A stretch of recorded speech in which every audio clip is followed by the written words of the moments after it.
Pour le massage suédois, 4 manœuvres pour la cuisse. Fait que la première manœuvre, un effleurage. Je vais commencer avec la main à l'intérieur. Je vais me positionner pour être bien, les pieds en T.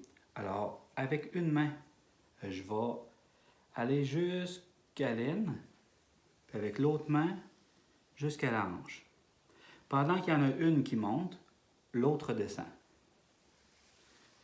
Je vais utiliser mes épaules et mon corps. Alors, c'est un effleurage de la cuisse.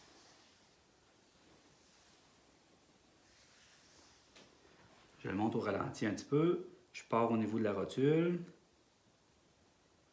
Je m'en vais jusqu'à l'aine et je ramène sur le côté de la cuisse, sans pression. L'autre, je pars au niveau de la rotule aussi.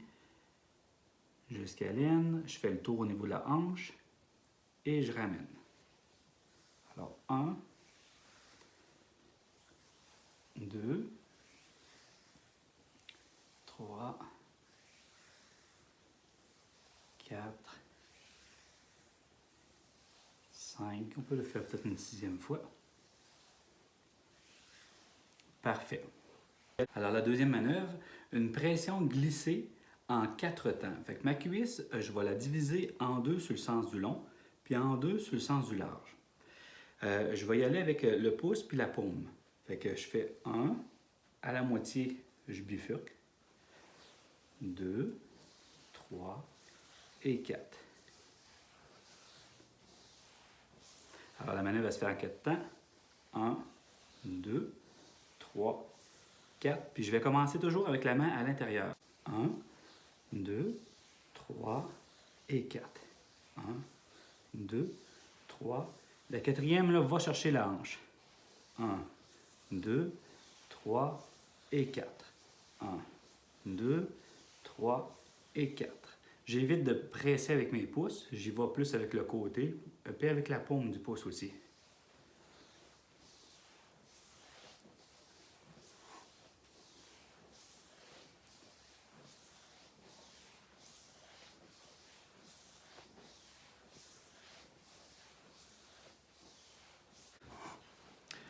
Ma troisième manœuvre, un pétrissage en 4 temps de la cuisse. La main, elle va se situer, mettons, près du genou, puis les doigts pointés vers le sol. Je vais venir vraiment prendre comme il faut la musculature. L'autre main, là, quand les deux vont se rapprocher, là, ça va faire comme un pli. C'est ça qui fait que ça fait un pétrissage. 1, 2, 3 et 4. 1, 2, 3 et 4. 2, 3 et 4.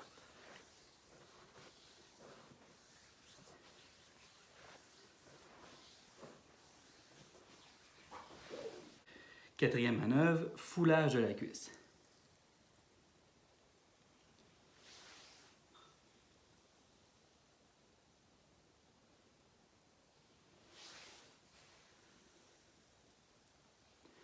La pression est vers le haut. Mes mains sont larges. Je me trouve à presser sur la cuisse. Je foule les liquides, la lymphe, la circulation sanguine, jusqu'en haut de la cuisse et je relâche.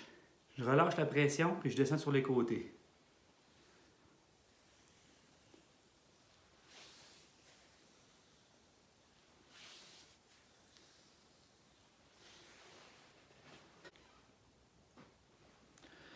Alors, pour suivre, mettons, la page 10, on a pression glissée, va-et-vient, des pouces au-dessus et en dessous de la rotule.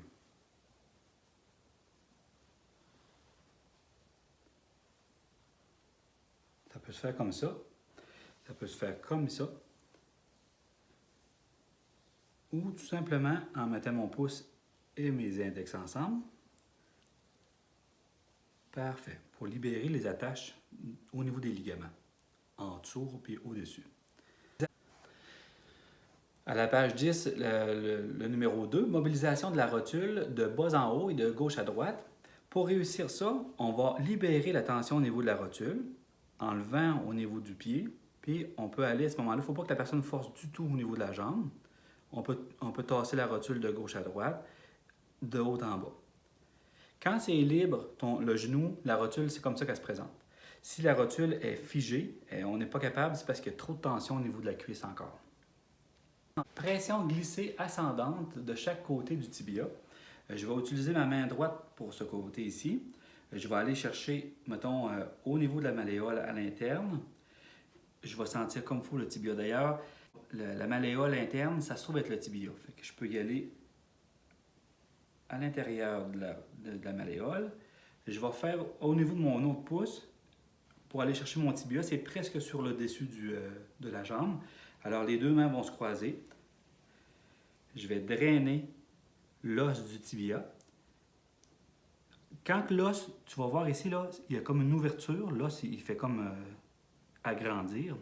Lâche la pression parce que tu vas aller toucher les ligaments. Puis ça, c'est toujours une zone sensible. Alors, je m'en viens ici avec une pression glissée. Je lâche la pression au niveau du genou et je ramène.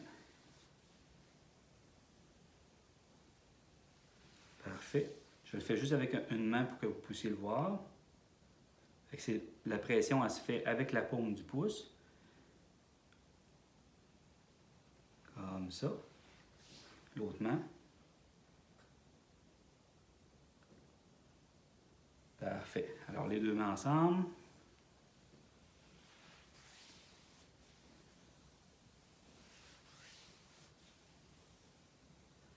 Je peux en faire 3 comme ça. Puis la quatrième, je lâche la pression, je m'en vais au-dessus de la rotule, je glisse pour repositionner mes mains en foulage.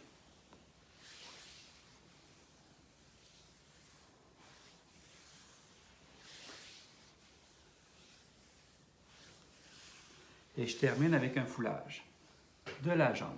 3, 2, 1, et je refais un foulage, je lâche la pression au niveau du genou et je monte ça jusqu'à la cuisse.